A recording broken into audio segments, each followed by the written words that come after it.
Voilà, maintenant la deuxième solution que je vous propose, c'est la motte. La culture en motte est d'après moi la meilleure culture.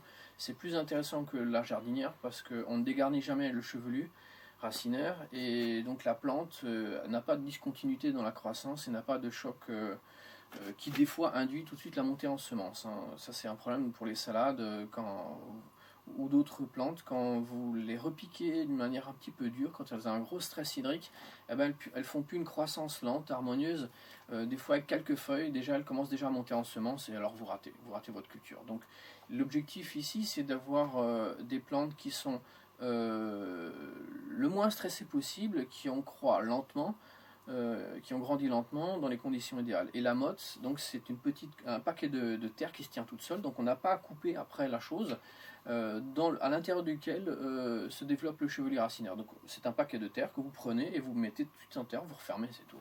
Vous arrosez un tout petit peu et la plante, je vais dire, n'y voit que du feu. Elle s'adapte bien, il y a une osmose qui se fait après entre les deux substrats, la terre naturelle de pleine terre et puis le substrat dans lequel vous avez fait la motte. Et si vous arrosez un petit peu, vous protégez en mettant un petit peu d'herbe, éventuellement de foin sur la jeune plantule pour pas qu'elle ait un coup de soleil trop tôt, trop rapidement, eh bien il y a une parfaite reprise, c'est absolument fantastique. En permaculture c'est intéressant aussi parce qu'on a souvent des limaces qui vous attendent au printemps, elles ont très très faim et donc si en plus vos plantules ont souffert, elles sont dévorées tout de suite, quoi. Donc en situation difficile dans certaines années, certains printemps qui ne sont pas favorables, la motte permet de produire très vite et très bien. Alors pour les personnes qui ont un petit jardin, une moteuse avec 4 alvéoles suffit très bien. Donc c'est un matériel, c'est simple, hein, ce sont des compartiments, des casiers, des moules on va dire, avec un piston, avec 4 chambres, et un piston mobile comme ça, qui évacue la terre de manière synchrone dans les 4 chambres. Donc il y a des moteuses à un compartiment, une moteuse à 4 compartiments, et des moteuses à combien 5 x 4, 20 compartiments. Chaque fois avec des tailles différentes, on peut avoir des 10-10, pour les très grosses, par exemple pour les tomates, ou des 2,5, 2,5, ou même 18 mm x 18 mm. Ça c'est tout petit, quoi. Donc, mais pour les particuliers, pour un jardin, ou même pour un jardin collectif, une petite moteuse à 4 chambres ou 20 chambres suffit très bien. Alors, de quoi a-t-on besoin? D'une moteuse. Alors c'est du matériel anglais, hein, donc on se demande si c'est fait pour servir et s'il faut, une fois qu'on l'a acheté, pas le reconstruire, hein. Donc c'est pas évident, hein, il faut être anglais je pense pour arriver à servir d'un truc comme ça, mais on devient un peu fou, hein. Je pense que si c'était le matériel allemand ou français, ça sera le double du prix, mais ça sera à mettre dans toutes les mains. Donc le matériel anglais, il faut un certain apprentissage. Voilà. Donc il faut une moteuse, un bac parce que les mottes sont très fragiles et il faut arriver à se balader avec ça dans le jardin. Donc un bac, ici on prend des bacs gerbables industriels, alimentaires, qui vont très bien. Sinon n'importe quel cajot de marché, là aussi on peut utiliser des cajots en bois, vous mettez une double épaisseur de feuilles de bois au fond, donc en récupérant des morceaux de cajot, et ça va très bien. Après, pour le substrat, j'utilise il y a en gros 3 composants dans le substrat. Il y a le plus important c'est le compost. Alors ici c'est le compost familial, hein, qui a été passé au tamis. Il ne doit pas être super frais, il doit être bien mûr, hein, donc il doit rien sentir, hein.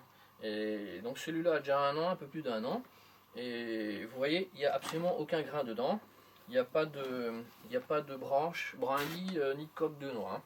Il faut de la terre qui contient du sable. Le sable, un stimulant racinaire très important. Si vous avez que de la glaise, ça marche aussi, mais ça ne sera pas aussi bon. Donc là, on a une terre qui est légère. Donc on voit bien, quand on casse les mottes, il n'y a aucune facette.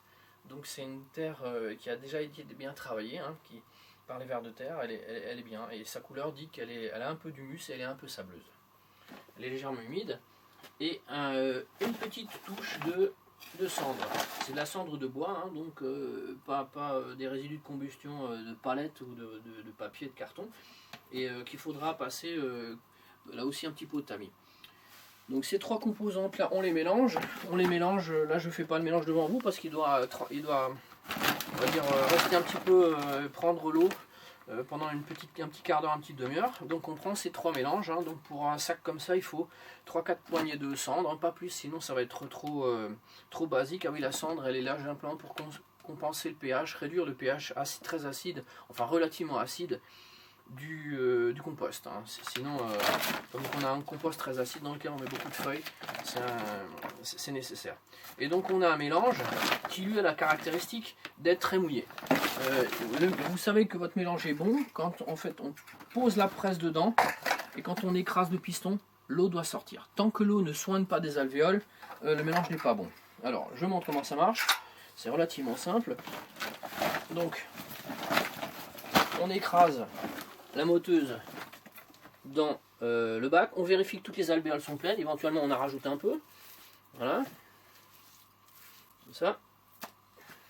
On le pose sur un fond, on peut le poser aussi sur la caisse, hein, ça marche très bien. Si on le pose sur la caisse par exemple, ça évite de balader les choses. Je montre. Voilà, donc là, on monte sur la machine, donc là c'est le piston, donc l'élément qui descend. Si je veux comprimer les chambres, je vais d'abord marcher là-dessus. Après, je comprime les chambres. Voilà. On sent que ça descend un peu. Et maintenant, on expulse l'intérieur. Donc en actionnant la poignée. Voilà. Et on a normalement voilà, 8 mottes. Là, elles sont à peu près bien sorties. Voilà. On peut les compléter un tout petit peu là. Voilà. Et on les range de côté.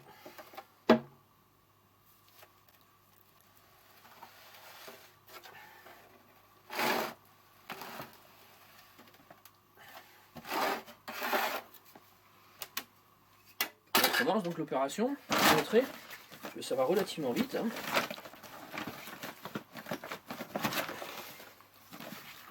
Les chambres sont bien pleines.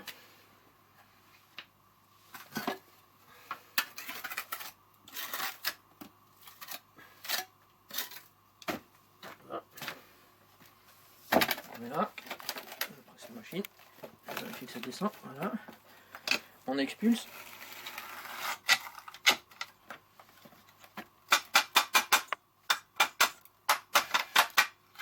Voilà.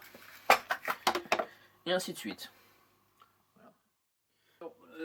Ouais, il faut à peu près 5 minutes pour faire une caisse dans laquelle il y a à peu près 130-135 petites mottes.